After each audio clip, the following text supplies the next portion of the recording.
Hey Hofstra fans, it's time once again for the WB Mason Coaches Report. I'm Rob Joyce, joined as always by the head coach of Hofstra Women's Soccer, Simon Riddiough. Coach, how are you? I'm good. About yourself? I'm good. Your team gets back to winning ways on Sunday. You beat Towson in Maryland 2-1 on Sunday. What are your thoughts on the win?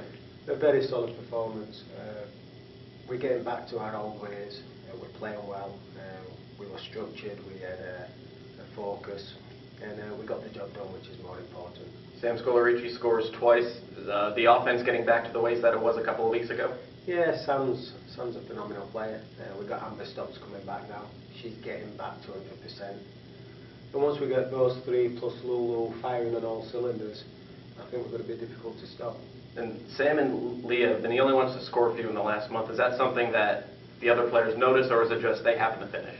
Hey, it's such a short season that you're going to have teams and players who'll go in streaks. Sam Scolarici is that one right now. She's just in a zone. She's scoring goals at will, and Leah Galton's finding her at will. And it's a very good 1-2 punch. You know, I'm sure when Amber gets 100% and Lulu accepts her new role, which she has done already, I think we're going to see more goals from different areas. With such a big weekend coming up, final weekend of the year against two of the better teams in the conference, how big is it to be coming off of a win? Oh, it's fantastic. You know, we've spent four weeks on the road, and as we know, going on away games is difficult in the game of soccer. So to come back home and play in comfortable environment, comfortable surroundings, it means we can be positive moving forward. And you know, yeah, we're playing two of the best teams in the conference, but that doesn't bother my team. Now it starts on Friday. William and Mary, it seems they're always one of the top 2 or 3 teams in the conference. What makes the Tribe so consistently good? They've been good all since JD's been there, and you've got to give him credit. Very good coach.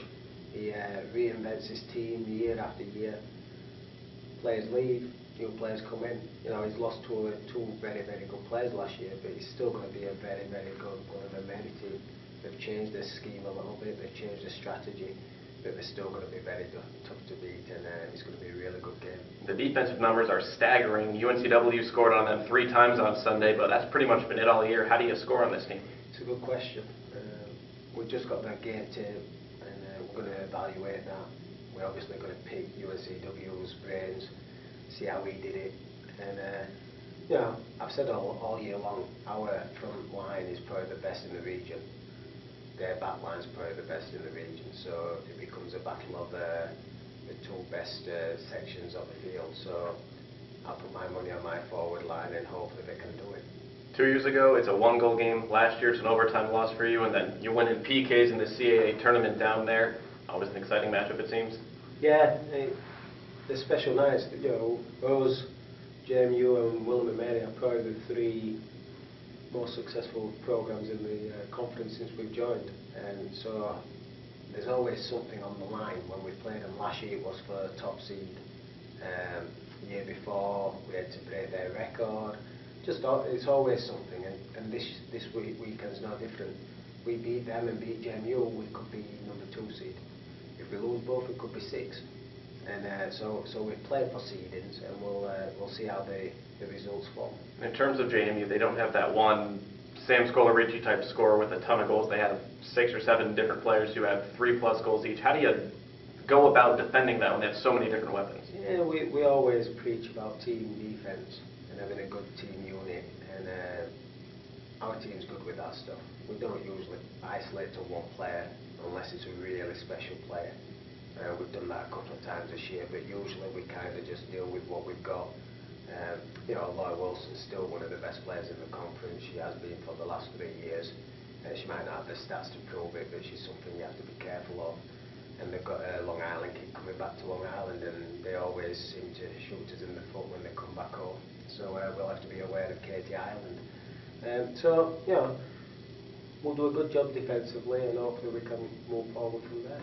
How much do you look at the different scenarios? You look at the standings. You could be a home team, you could be a road team. How much do you pay attention? Very little. That's for people with a lot higher IQs than me and statistical geniuses. I have no clue. Ideally, we'd like to get a bye. If not, then we'd like to host. Whether that's possible, it is possible, but you know, we're not in control of that. We have to hope the results go our own way as well. So we have to win our games, and then we'll worry about who we play and where we play and how we're going to play. Sunday's also senior days. It's always difficult to keep emotions in check in the first 10-15 minutes. Yeah, from everybody. It's an emotional day for the players, obviously, not just the seniors who are leaving. It's emotional for the coaching staff. We've grown to love these kids in different ways and get a good rapport with the players. And to see them leave is always a sad day for everybody. But it's also happy as well. They've grown up, they've graduated, they're maturing, and now they're going into the real world. So it's a mixed bag of emotions.